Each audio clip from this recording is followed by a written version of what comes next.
오늘 말씀의 주제는 서로 비판하지 마라 하는 것입니다. 우리가 너무나 잘 아는 말씀이고 사실 더 들을 필요도 없을 정도입니다. 그러나 성경에 하나님이 말씀하신 것 중에 우리가 알고도 지키지 않는 몇 가지 중에 하나입니다. 서로 비판하지 말라고 그렇게 말씀하셨는데도 우리는 끊임없이 서로를 비판하고 삽니다. 그래서 한국교회가 싸우는 데라는 그런 인식을 사람들에게 심었습니다. 이건 정말 말이 안 되는 것입니다. 교회가 서로 싸우는 곳이다. 교인들이 교인들을 무서워합니다. 상담을 해보면 꼭 마지막에는 다른 교인들은 모르게 해주세요, 그런 말을 합니다. 말소문이 무섭기 때문입니다. 교회 안에서 도는 나에 대한 말소문은 견딜 수 없어 합니다. 물론 어떤 분들은 이 말씀을 굉장히 마음이 불편하게 들으시는 분들도 있을 겁니다. 마치 교회 안에서 언로를 차단하는 것처럼 세상에서도 임금님 귀는 당나귀 귀라는 우화가 있을 정도 아닙니까? 할 말은 해야 하잖아요. 그러나 여러분, 오늘 이 말씀이 얼마나 중요한 교훈인지를 정말 마음에 깊이 새기셔야 됩니다. 우리가 다른 사람을 무심코 이렇게 비판하는 말을 하는데 그 사람은 반드시 심판을 받게 된다고 그랬습니다. 자기가 비판한 것으로 인해서 심판을 받게 될 것이라. 예수님께서 마태복음 7장 1절에 비판을 받지 아니하려거든 비판하지 말라라는 말씀을 하셨습니다. 남을 잘 비판하는 사람이 누가 그 사람을 비판하면 못 견뎌 하는 것을 봅니다. 비판을 받는다는 게 얼마나 두려운 것이고 얼마나 아픈 것인가를 본인이 잘 몰랐다는 이야기죠. 저는 겉으로는 굉장히 온화한 성격인 것처럼 보이지만 마음은 굉장히 까칠한 사람입니다. 그래서 항상 비판적으로 사람들을 이렇게 보는 사람이었습니다. 한 번은 친구 목사님들과 이야기를 나누다가 어느 목사님 한 분에 대해서 아주 비판적인 이야기를 나누었습니다. 저는 전혀 잘못했다고 생각 안 했습니다. 사실이니까. 그리고 제가 분별도 있고 나름대로 똑똑하다는 그런 자부심도 가졌습니다. 그날 저녁에 기도하다가 기도가 막힌 것을 알았습니다. 기도가 안 되는 거예요. 그래서 하나님께 제가 뭘 잘못한 것이 있습니까? 라고 물었을 때 즉각 그 생각이 나게 하셨습니다. 목사님들과 함께 이야기를 나누면서 제가 어느 목사님에 대해서 아주 비판적인 이야기를 하는 것을 생각나게 하셨습니다. 주님은 저에게 나는 내가 그와 같이 말하는 것을 기뻐하지 않는다. 그도 나의 종이라.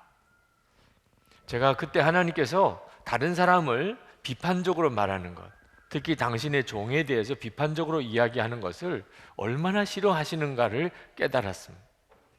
그래서 그 다음부터 제가 목회하면서 성도들에게 강조하는 몇 가지 아닌 것 중에 하나가 비판하지 말자고 하는 것입니다. 이건 하나님이 너무너무 싫어하시는 것.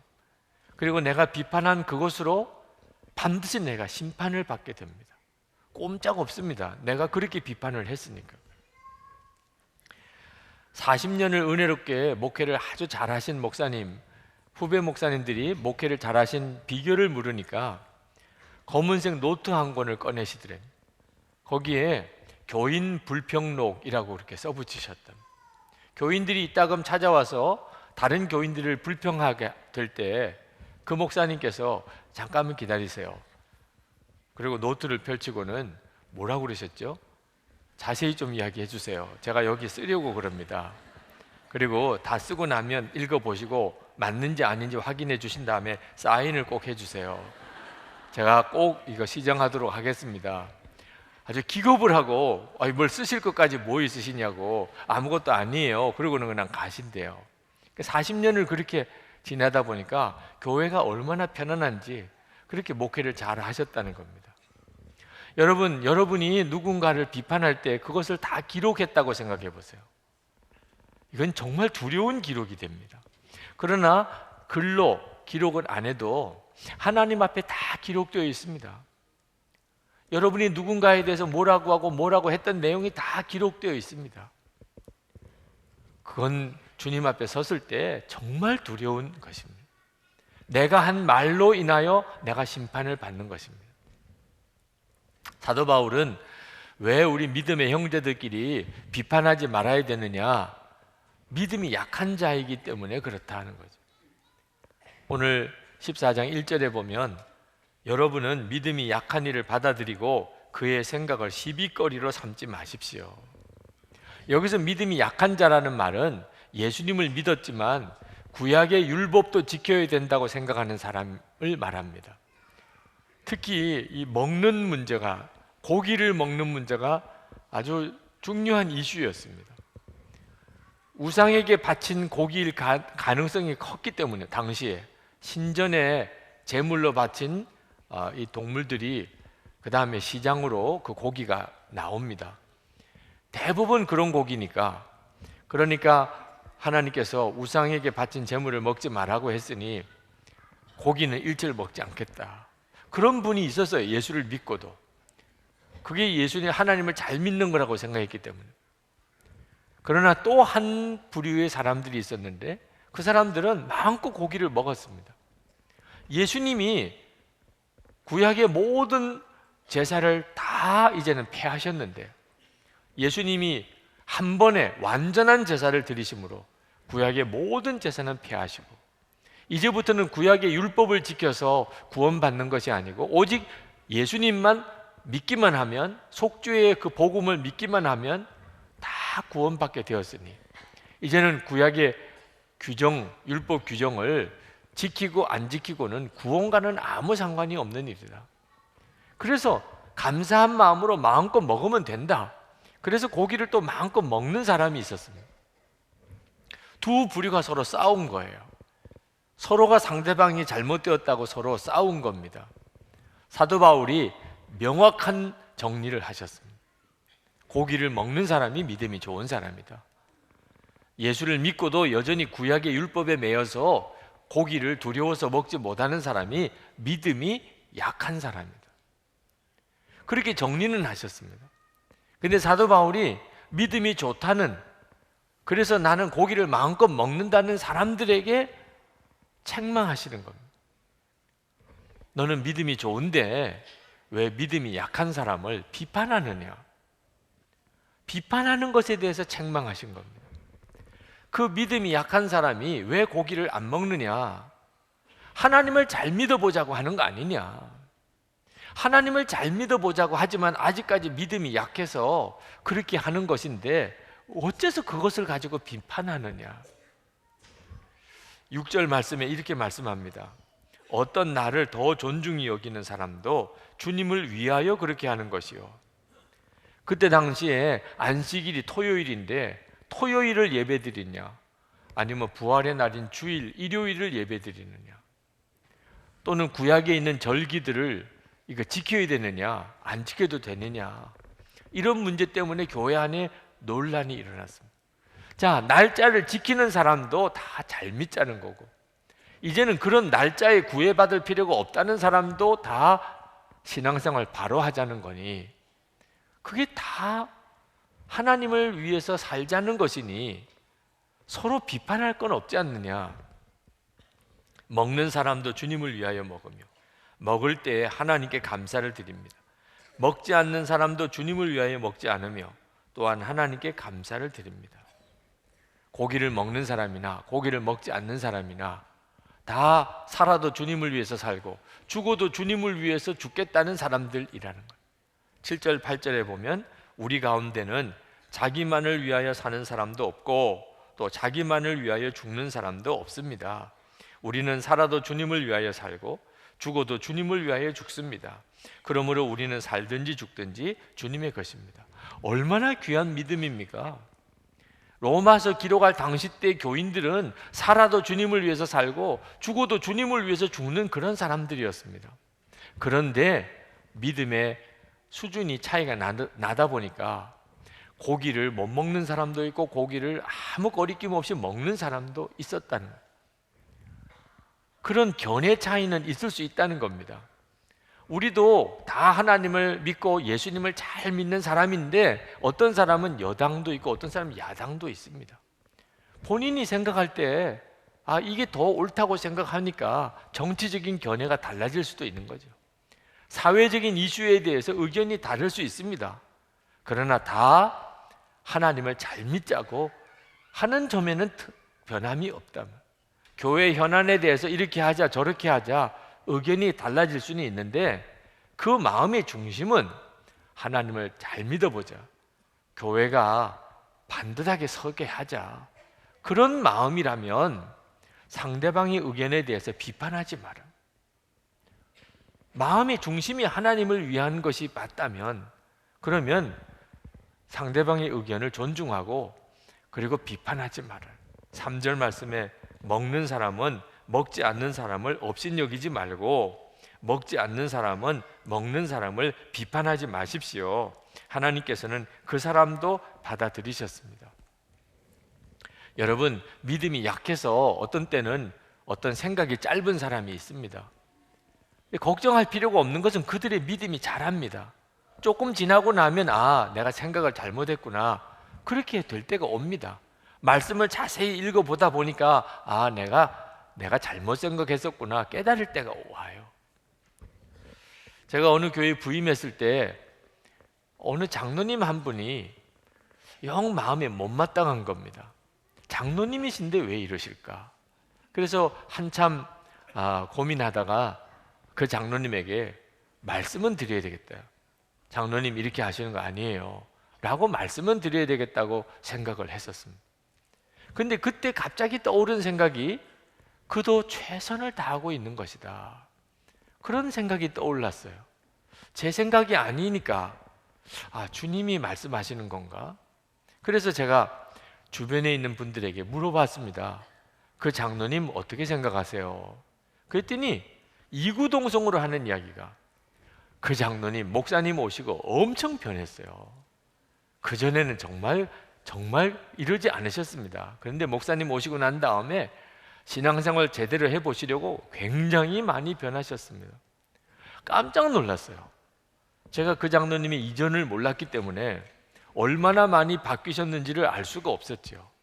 여전히 부족한 면이 있으시긴 하지만 변화된 것이 다 놀랍다는데 제가 그것을 살피지 않고 만약에 불쑥 말을 꺼냈다면 아마 굉장히 관계가 안 좋았을 거예요. 우리가 계속 변합니다. 생각도 달라지고 믿음도 달라집니다. 그 점을 내다볼 줄 알아야 된다는 거예요. 우리는 다 예수님의 종입니다. 그 말은 내가 비판하려고 하는 그 사람도 예수님의 종이라는 뜻입니다. 주인은 예수님이십니다. 주인이 알아서 하실 거잖아요. 내가 왈가왈부할 필요가 없잖아요. 주님이 붙들어 주시고 주님이 고쳐주시고 주님이 바로 가르치시고 주님이 그 종을 친히 세우실 거 아닙니까? 4절 말씀에 우리가 누구기에 남의 종을 비판합니까? 그가 서 있든지 넘어지든지 그것은 그 주인이 상관할 일입니다. 주님께서 그를 서 있게 할 수 있으시니 그는 서 있게 될 것입니다. 주님이 하실 거라는 것을 믿어야 한다는 겁니다. 어느 목사님이 어려서 아버님 어머님이 그렇게 다투시는 것을 보고 자라서 당신이 결혼할 때는 아내에게 나는 눈에 눈물이 흐르지 않게 할 것이다, 이렇게 결심을 했는데 결혼하고 나니까 그렇게 안 되더래요. 그렇게 많이 사모님하고 싸우셨답니다. 한 번은 사모님하고 아주 심하게 싸우시고, 그리고 생각해 보니까 목사님이 잘못하셨대요. 그리고 내가 내 아내의 눈에는 눈물이 흐르지 않겠다고 했는데 사모님을 얼마나 많이 울게 했는지 너무 미안하기도 해서, 그래서 사모님에게 찾아가서 나를 용서해 달라고 이야기를 했더니 사모님이 파르르 떨면서 용서 못해요 하고 아주 단칼에 그냥 거부하시더래요. 당신이 전에도 그랬잖아요, 잘못했다고. 근데 이번에도 또 그랬잖아요. 당신은 다음에도 또 그렇게 할 사람입니다. 내가 어떻게 당신을 용서할 수 있겠냐. 목사님의 가슴에 비수를 꽂는 듯한 사모님의 말씀을 듣고 목사님이 교회에 올라가서 기도를 했습니다. 기도하는 중에 마음이 정리가 되는 것이 있었어요. 그래서 목사님이 사모님에게 오셔서 그렇게 말씀했습니다. 여보, 당신은 진짜 하나님을 믿어? 사모님이 말 같지도 않아서 대답도 안 했어요. 하나님을 믿느냐고 목사님이 물을 때 대답도 안 했어요. 목사님이 계속해서 이야기했습니다. 하나님이 10년 뒤에도 나를 이대로 내버려 두겠어? 하나님을 믿고 나를 용서해 주구려. 그 말에 사모님의 눈에서 눈물이 활칵 쏟아지더라고요. 그리고 마음을 바꾸셨어요. 그래, 사람을 보고는 믿을 수가 없지만 그의 주인 되시는 하나님, 그 하나님은 믿을 수 있으니 내가 하나님을 믿겠습니다.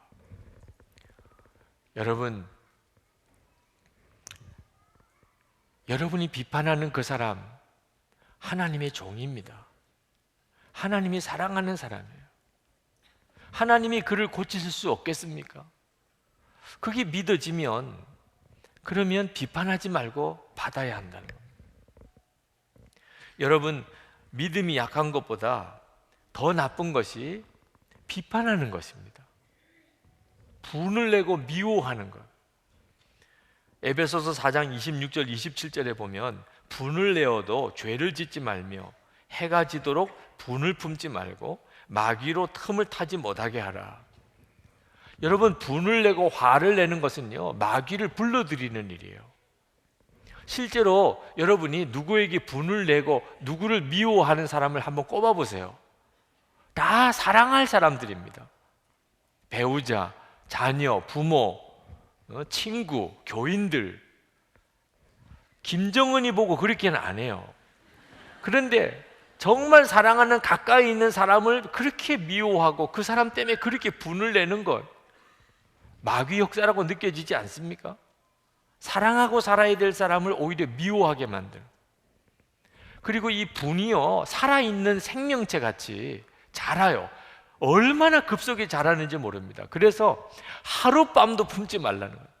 화가 날 수 있지만 하룻밤도 품지 마라. 왜? 엄청나게 자랍니다. 화가 났다가 그 다음 날은 죽이고 싶은 생각이 들어요. 교도소에 죄를 짓고 들어가 있는 사람, 살인죄, 상해죄를 짓고 들어가 있는 사람, 그런 죄 지을 사람 같지 않은 사람 많습니다.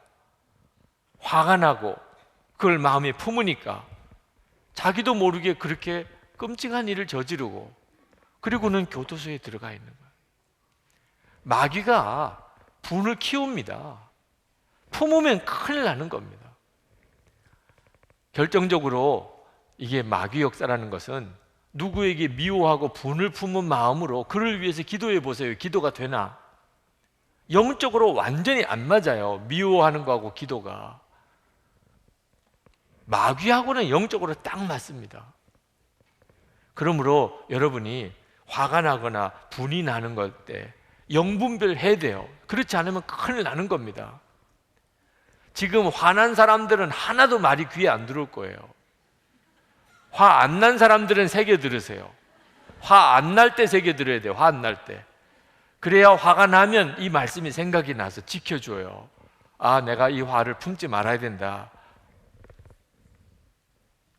누군가 잘못하는 것을 보면 비판하지 말고 자기를 돌아봐야 됩니다. 10절 말씀에 우리는 모두 다 하나님의 심판대에 서게 될 것입니다. 지금 다른 사람 신경 쓸 여유가 없어요. 우리 모두 다 각각 하나님의 심판대에 설 거예요. 12절에 그러므로 우리는 각각 자기 일을 하나님께 사실대로 아뢰어야 할 것이다. 지금 남의 이야기 할 거 없습니다. 누가 잘했냐 못했냐 할 거 없어요. 내 이야기 지금 하나님 앞에 하는 것도 지금 벅차요. 이 점을 알아야 됩니다. 누가 뭘 잘못했다고 보이면 즉각 자기를 돌아봐야지 그 사람 신경 쓸 때가 아니라는 거. 모세가 120세가 됐지만 몸은 정정했어요. 그런데도 하나님은 모세를 느보산에서 생명 거두셨습니다. 가나안 땅 못 들어가게 하셨어요. 왜 그러셨을까요? 이스라엘 백성들 앞에서 화를 냈기 때문입니다. 민수기 20장에 보면 이스라엘 백성들이 물이 없는 바람에 아론과 훌에게, 모세와 아론에게 찾아와서 막 따졌습니다. 우리를 여기서 목말라 이렇게 죽게 할 거냐. 그때 모세와 아론과 이스라엘 백성들이 다투었다고 성경은 말합니다. 다투었다는 말은 둘 다 소리 질렀다는, 이스라엘 백성도 소리 질렀고 모세와 아론도 소리 질렀다, 그런 뜻이죠. 모세가 하나님께 나가서 하나님 어떻게 하면 좋습니까? 그때 하나님이 응답하셨습니다. 걱정하지 마라. 이스라엘 백성들을 다 불러 모아놓고 그 앞에서 반석을 명하여 물을 내게 하라. 하나님이 그렇게 하시겠다고 그랬어요. 이스라엘 백성들을 다 불러 모았습니다. 모세와 아론이. 그리고는 뭐라고 그랬는지 아십니까? 민수기 20장 10절에 이렇게 말했습니다. 반역한 너희여, 들으라. 우리가 너희를 위하여 이 반석에서 물을 내랴. 반역한 너희여, 아주 그냥 정죄했습니다. 모세의 노기가 서려 있는 말이에요. 모세는 화가 나 있었습니다. 지금 이스라엘 백성들 앞에서 하나님이 물을 내시겠다고 그랬는데 우리가 너희를 위하여 물을 내랴? 하나님은 다 감추어졌어요. 그리고는 또 어떻게 했느냐? 지팡이를 들고 반석을 향하여 2번 내리쳤습니다. 그러니까 모세는 완전히 막 분노가 차 있었어요. 이스라엘 백성들을 향하여 단단히 화가 났습니다. 물은 나왔습니다. 그런데 하나님의 그 다음 말씀이 깜짝 놀랄 말씀을 모세가 듣습니다. 민수기 20장 12절에 너희가 나를 믿지 아니하고 이스라엘 자손의 목전에서 내 거룩함을 나타내지 아니한 고로 너희는 이 회중을 내가 그들에게 준 땅으로 인도하여 드리지 못하리라. 지금 반석에서 물을 냈는데 믿음이 없다는 거예요. 이 말이 무슨 말인지 아십니까? 하나님을 무시했다는 거예요. 하나님이 함께 하신다는 것을 무시했다는 거예요. 여러분, 이스라엘 백성들이 하나님을 생각했겠어요? 모세를 생각했겠어요? 완전히 주인공은 모세입니다. 화를 내면서 그냥 노기를 띠고 지팡이를 들고 반석을 내리치는 모세밖에는 이스라엘 백성들이 보이는 게 없었을 거예요. 하나님은 완전히 가리워졌습니다. 하나님께서 그 모습을 보고 모세, 안 되겠구나. 이 성질 가지고는 안 되겠구나. 그리고는 하나님께서 이스라엘 백성이 그 다음에 에돔 땅을 지나가려고 할 때 에돔 왕이 못 들어오게 막았습니다. 전에 같으면 아말렉을 치듯이 쳤을 거예요. 하나님이 이스라엘 백성을 돕지 않으십니다. 에돔 땅을 우회합니다. 그리고는 아론을 거두세요. 그때 아론은 하나님 앞에서 생명이 거두어집니다. 그리고 모세는 가나안 땅 일보 직전까지 가서 느보산에서 하나님이 모세 생명을 거두십니다. 이스라엘 백성 잘못했어요. 모세를 화나게 할 일을 했습니다. 그러나 하나님의 종은 화내면 안 돼요. 하나님의 일을 하면서 자기 혈기 내면 안 되는 거예요. 왜? 하나님을 가리니까. 여러분, 우리도 똑같이 명심해야 됩니다. 예수님 마음에 모시고 살아요. 그게 예수 믿는 사람이에요. 여러분, 말 한마디 한마디는 주님 앞에 하는 겁니다. 두려운 걸 아셔야 돼요. 말 함부로 하면 안 됩니다. 항상 주님 앞에서 말하듯이 그렇게 말해야 돼요. 어떻게 남을 함부로 비판하고 화를 내고 그렇게 할 수 있어요? 지금 우리나라가 참 큰일인 것이 온 민족이 그냥 화가 단단히 나 있어요. 폭발 일보 직전입니다. 차를 운전해도 보통 힘든 게 아니에요. 사람들이 다 뭔지 모르게 이렇게 화가 나 있습니다. 예수 믿는 사람이 해야 될 역할이 뭡니까? 여기서 빛과 소금은 어떻게 해야 되는 겁니까? 용서하고 사랑하고, 용서하고 사랑하고. 지금 1000만 그리스도인들이 용서하고 사랑하고 용서하고 사랑하고, 용서하고 사랑하고. 용서하고 사랑하고, 용서하고 사랑하고. 지금 1000만 그리스도인들이 용서하고 사랑하고 용서하고 사랑하고. 그래서 우리나라의 영적인 분위기를 바꿔야 할 때입니다. 그래서 우리나라의 영적인 분위기를 바꿔야 할 때입니다. 그래서 우리나라의 영적인 분위기를 바꿔야 할 때입니다. 여러분, 가정에서부터 그래야 돼야 됩니다. 그런데 우리 가정에 정작 우리 자녀들이 문제예요. 자녀들이 지금 다 분노에 꽉 차 있습니다. 우리 자녀들을 분노하게 하는 역할을 부모가 합니다. 부모가 잘못한 것을 바로잡아 주려고 하다 보니까 오히려 자녀들에게 분노를 심어줘요. 잘못한 것은 바로잡아 줘야 되지요. 그러나 말 한마디라도 잘해야 합니다. 에베소서 6장 4절에 또 아비들아 너희 자녀를 노엽게 하지 말고 오직 주의 교훈과 훈계로 양육하라. 우리가 우리 자녀들을 잘 양육해야 됩니다. 가르쳐야 됩니다. 바로 잡아도 줘야 됩니다. 그러나 노엽게 하지 말고 그러고 해야 됩니다. 우리 자녀들이 엄마 아빠가 하는 말 때문에 다 마음이 노여움이 있습니다. 어리니까 말은 안 하지만 이제 크면 다 터져 나옵니다. 교회 안에 어느 장로님이 아주 혈기가 대단한 장로님이 계신데요. 한 번은 아이가 예배당을 토닥 뛰는 걸 보고 그 아이를 붙잡고 엄히 책망을 했어요. 어디서 예배당에서 뛰느냐고. 그런데 그 아이가 그날로 교회를 안 나오고 그리고는 완전히 교회에 대해서 악감정을 가지고 그러면서 자라면서 주변에 예수 믿는 사람을 얼마나 힘들게 하는지 무조건 싫은 거예요. 교회는 무조건 싫고 예수 믿는 사람은 무조건 싫은. 그 어릴 때 교회에서 장로님한테 책망받은 거예요. 장로님은 예배당에서 뛰지 말라고 잘 가르치려고 한 거죠. 그런데 문제는 그 아이가 어린아이라는 걸 고려하지 않은 겁니다. 예배당에서 뛰지 말라고 하는 방법이 한 가지 방법만 있는 게 아닙니다. 뛰는 아이를 끌어안고 뺨을 비벼주면서 나는 너를 참 사랑한다. 교회 나오기를 잘했다. 그런데 예배당에서는 뛰는 거 아니야. 그렇게 하고 짜장면 사줘 보세요. 그 아이는 다 알아듣습니다. 지금 왜 자기가 짜장면을 먹어야 되는지 알아요. 네. 그리고 정말 교회를 사랑하고 그리고 장로님들을 존경하고 그렇게 믿음이 잘 자랐을 거예요. 이미 교회까지 나온 아이인데 말이에요. 여러분, 우리 안에 주님의 사랑이 우리를 그렇게 이끌어 가야 돼요.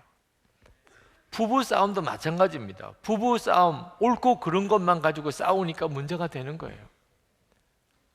옳고 그른 것보다 더 중요한 원리가 부부는 한 몸입니다. 그러니 남편이 잘못한 건 아내가 잘못한 거고 아내가 잘못한 건 남편이 잘못한 거야. 한 몸이니까. 당신은 잘못했고 나는 잘했고 그건 부부가 한 몸이라는 것을 스스로 부인하는 겁니다. 부부가 한 몸인 것을 부인하면서 옳고 그른 것을 따지는 것은 무조건 잘못한 거예요. 하나님께서 우리에게 얼마든지 하나 되게 만드십니다. 어떤 분은 그러면 잘못한 일이 있어도 가만히 있어야 되느냐? 그런 말씀 아닙니다. 마태복음 7장 5절에도 남의 눈에 티를 빼내라. 남의 눈에 티가 있으면 빼줘야 됩니다.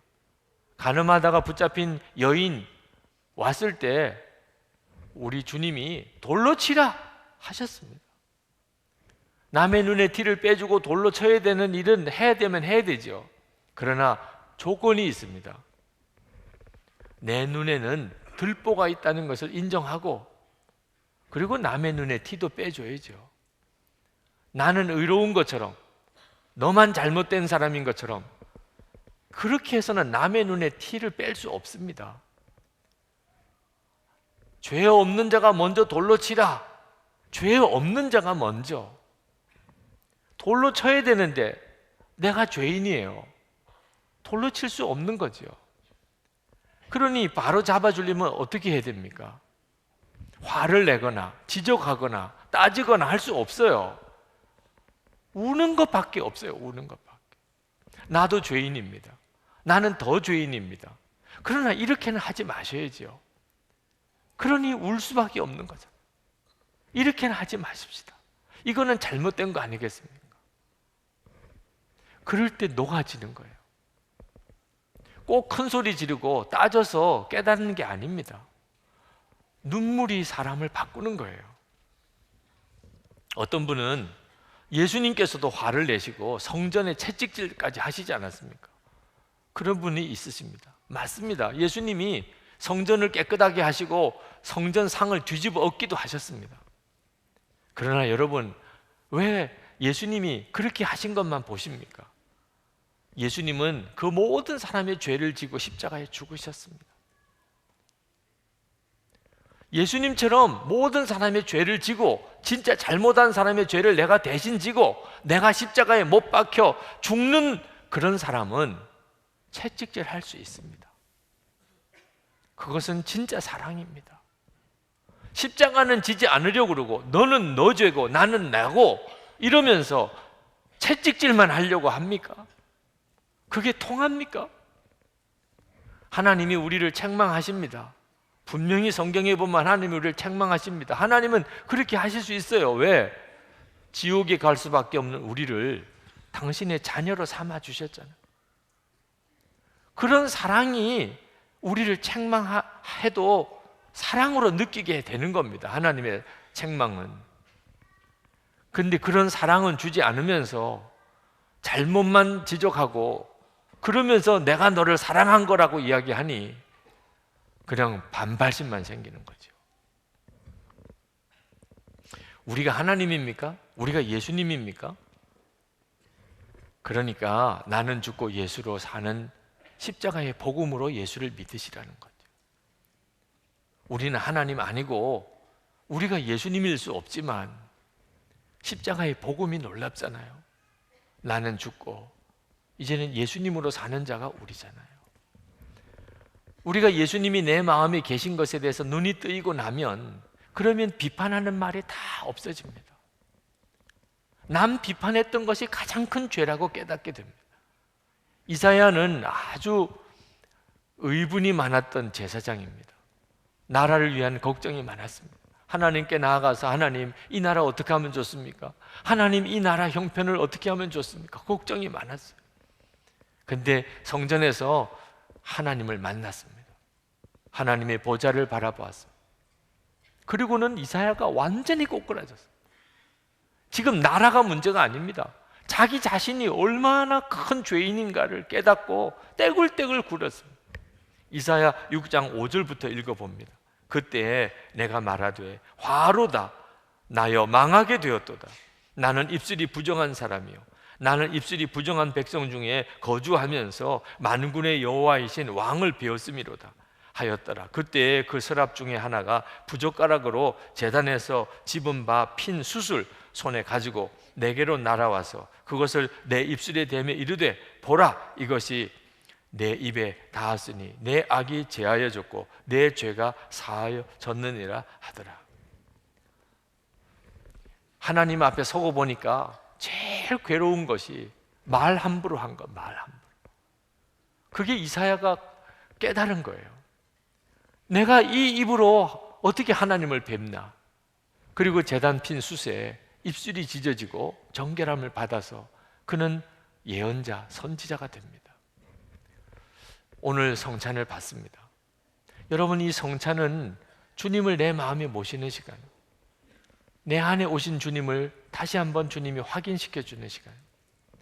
저는 성찬을 받으면서 가장 첫 번째 은혜의 눈이 뜨였던 것이 제가 용서하지 않은 사람, 미워하고 있는 사람 여전히 마음에 품고 있으면서 성찬을 받았던 걸 깨달았을 때, 하나님은 나를 품어주셨는데 나는 왜 그 사람을 품지 못할까? 그 성찬을 받으면서 얼마나 회개하고 그리고 돌이켰는지 모릅니다. 여러분, 고린도 전서 11장에 보면 사도 바울이 성찬을 받는 사람에게 경고하는 말씀이 나옵니다. 고린도후서 11장 27절 그러므로 누구든지 주의 떡이나 잔을 합당하지 않게 먹고 마시는 자는 주의 몸과 피에 대하여 죄를 짓는 것이니라. 사람이 자기를 살피고 그 후에야 이 떡을 먹고 이 잔을 마실지니 주의 몸을 분별하지 못하고 먹고 마시는 자는 자기의 죄를 먹고 마시는 것이니라. 그러므로 너희 중에 약한 자와 병든 자가 많고 잠자는 자도 적지 아니하니. 여러분, 고린도전서 11장에서 이렇게 말씀하시는 이유는 고린도 교회에 파당이 있었기 때문입니다. 고린도 교회 교인들이 서로 파가 갈라져서 있으면서 성찬은 계속 받았습니다. 그래서 오히려 그들에게 병든 자가 있고 죽는 자도 있었습니다. 그 까닭을 가르쳐 준 거예요. 성찬은 미워하는 마음을 품고 못 받는 겁니다. 다른 사람을 용서하지 못하고 하나님 앞에 어떻게 성찬을 받습니까? 이 성찬은 나를 하나님이 용납해 주는 시간, 나 같은 자에게 주님이 오시는 시간인데 내가 다른 사람은 용납하지 못하고 받아주지 못하면서 어떻게 주님을 맞이할 수 있단 말입니까? 오늘 이 시간 여러분 성찬을 받을 때 해결 받으시기 바랍니다. 여러분 마음속에 아직도 용서하지 못한 사람, 아직도 미워하는 사람, 주님께 회개해야 됩니다. 그래야 하나님이 여러분을 용납하시는 은혜가 놀랍게 밀려 들어옵니다.